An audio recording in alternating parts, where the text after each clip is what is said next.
Bonjour. Sous la direction de Henri Bianchi, la question du vieillissement, perspective psychanalytique. Karl Abraham, Sándor Ferenczi et Freud ont étudié la question du vieillissement. Erik Erikson, en 1959, s'est intéressé aux sujets âgés et aux crises qui jalonnent la vie et aux problèmes d'identité posés. Le discours social sur la vieillesse tend implicitement à l'assimiler à une maladie, médicalisation. Objet social en expansion du grand âge, mot qui frappe l'individu soumis au grand âge. Attitude pathologique adoptée en vieillissant. La difficulté ou l'aisance sont des révélateurs de l'équilibre psychique. La psychanalyse est une source féconde d'outils conceptuels permettant de saisir le vieillissement humain. Parfois, sa pratique a un vide d'interprétation et son champ d'application constitue en aucun cas une théorie allant de soi, toute prête. Dimension biologique, sociale et psychologique du vieillissement. Ralentissement avec l'âge de la régénération cellulaire et du métabolisme qui induit un impact. Diminution de l'adaptabilité socio-économico-culturelle due à l'âge. Coût social des dispositifs. Les cures de personnes âgées sont rares. Les pathologies sont infantiles et ces rémanences pathogènes, dépression, mouvement hypocondriaque, repli narcissique, désarroi et régression. Il existe des retards très surprenants dans l'inéluctable processus de la décrépitude. Vieillard sexuellement puissant et demeuré très vert intellectuellement et professionnellement. Des prématurés du vieillir se présentent aussi.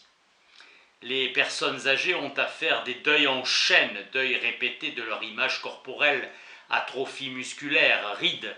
Les individus sont plus ou moins fortement handicapés. Ce sont les aléas du vécu biologico-social plus que du vécu biologique en tant que tel. Transformation caractéristique, le moi change. L'inconscient ignore le temps. Le moi est une organisation installée par un jeu de force et non une puissance organisatrice autonome. Des intrications qui mettent un terme à une collaboration féconde entre l'instinct de vie et l'instinct de mort. La structuration psychique culmine dans la génitalisation prévalant un choix d'objets non narcissiques, phase terminale de l'évolution libidinale. Avec la génitalité, c'est l'altérité qui fait l'irruption dans le circuit libidinal. La désexuation est inscrite comme une éventualité dans la nature même de la libido. Pour la psychanalyse, il n'y a pas d'instinct chez l'homme sinon d'autoconservation. Selon Piaget, le travail psychique est l'assimilateur de l'environnement en vue de se soumettre aux exigences du mouvement pulsionnaire. Il est accommodateur. L'intérieur de l'individuum se transforme en référence à l'altérité. Le propre d'une phase n'est pas d'assujettir purement et simplement la libido à un objet, bouche, anus, mais de lui faire développer une organisation mentale autour de l'investissement privilégié des fonctions du corps, se nourrir, déféquer. Montaigne dit que le philosopher, c'est apprendre à mourir, identifiant la philosophie à la résignation. Selon Épicure, tant que l'être est là, son évanouissement est pour lui impensable, et que lorsqu'il n'est plus, il n'est pas davantage pour penser, c'est un anéantissement advenu.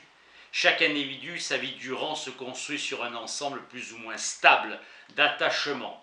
L'attachement est le propre de tout psychisme suffisamment développé. La trame est toujours singulière. L'attachement est à la base de la vie et donc de la vie psychique. La mise en œuvre de liens signifiants entre le dedans et le dehors, puis le moi et ses objets, repose sur cette non-différence qui a nom attachement. Soubassement de toute structure, qu'elle soit névrotique ou psychotique. L'attachement est le point d'ancrage lorsque le moi fait retour dans la vieillesse. La crise oedipienne a appris au moi qu'un lien peut se transformer et qu'un objet peut être substitué à un autre. Cette relativisation de l'attachement est le propre de la vie adulte. Remplacer un objet par un autre est une condition indispensable pour pouvoir affronter la vie, car le deuil imposant est imposant et la forme psychique catastrophique. Investir, désinvestir, réinvestir, s'attacher, se détacher, contre-attachement. La vie adulte s'accommode très bien d'une logique de substitution d'objets qui lui permet de poursuivre son activité indépendamment des protagonistes, réels ou idéels. L'attachement continue de fonctionner comme moteur de toute activité. L'adulte soutient sa vie psychique de ce maintien par la substitution des objets qu'il se donne. Dans sa richesse ou sa pauvreté qualitative, son système d'attachement soutient sa vie. L'impératif d'attachement ne diminue guère au cours du temps, du moins tant que le moi trouve des objets susceptibles d'être investis. Il se fait un jour non que le besoin d'attachement diminue, mais que les substitutions d'objets à lui proposer deviennent plus difficiles. Dans la perspective de la fin de la vie, la notion d'activité tend à perdre son sens et celle d'attachement doit se transformer profondément. La fin de la vie marque un reflux sur des positions plus anciennes. Le vieillissement peut être compris comme une dynamique. L'individu dispose à la naissance d'une sorte de capital de libido qui s'épuise inéluctablement. L'homme vieillissant aurait tendance à retirer la libido des objets et à retourner sur son moi propre, l'intérêt libidinal. Parlant des gens âgés, Ferenczi observe la disparition des sentiments de honte et de dégoût. Leur capacité de sublimation leur fait défaut. Le moi du sujet âgé témoigne d'une étonnante capacité à renouveler ses intérêts en se détachant d'un vieillissement corporel. Contexte d'échange avec l'environnement. La voie régressive est une perte d'intérêt pour le monde. Idéalisation de l'enfance et ressaisissement du passé. Importance du maintien de l'identité et lien avec l'idée d'activité. L'identité apparaît dépendante du maintien d'un apport de sens par l'activité et la sexualité. Flux d'investissement non narcissique, condition du maintien de vie de l'appareil psychique. Lien avec un pôle d'attachement extérieur. La sexualité fait fonction de source et de modèle, et la sublimation fait fonction d'agent de diffusion entre l'impératif rationnel de détachement et l'exigence irrationnelle d'attachement. Des compromis sont cherchés par le moi.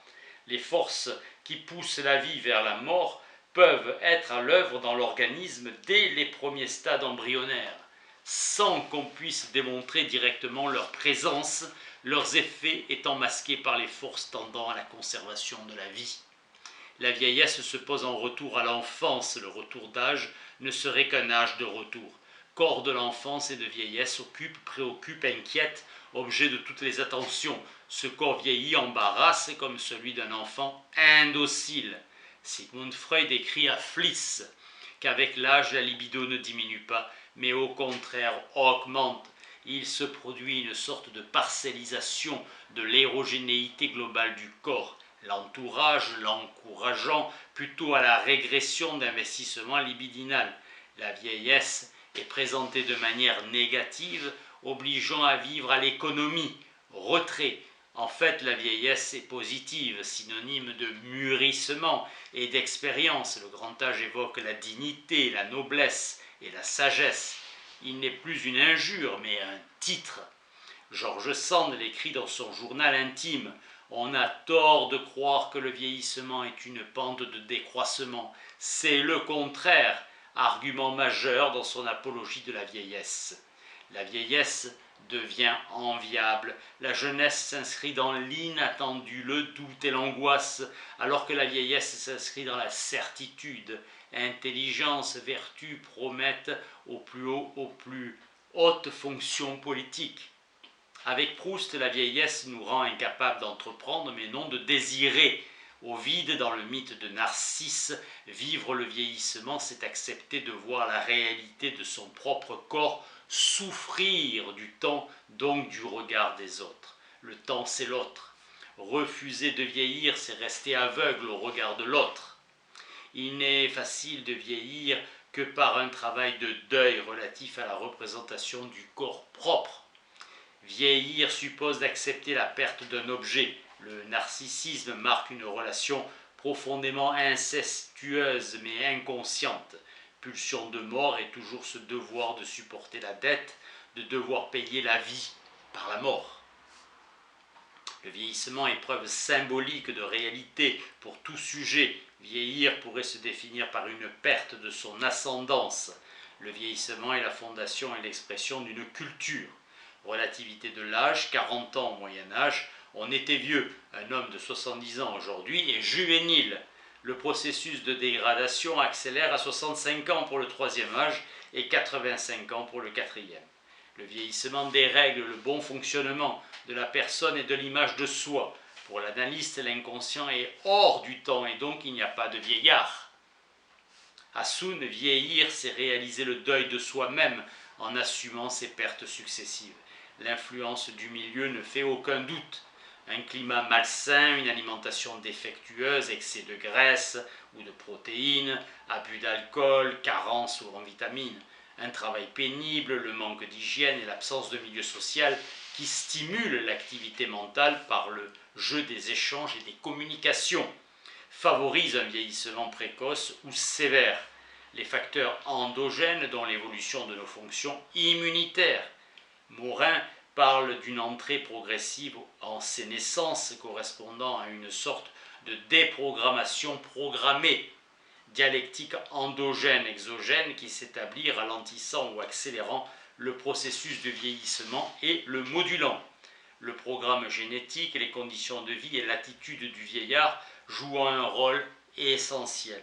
Certains s'accrochent à la vie jusqu'au bout, mangent avec voracité et ont des désirs relativement intenses. D'autres manquent d'appétit de vivre et se laissent mourir. Étonnante poussée numérique avec l'espérance de vie qui grandit, meilleure hygiène de vie. Recul de la mortalité des enfants de moins d'1 an et des hommes de plus de 50 ans. Ils sont plus nombreux et vieillissent plus longtemps. Vieillissement du vieillissement. Problème majeur de notre temps, les vieux coûtent cher à la société, pas une longue assistance sanitaire.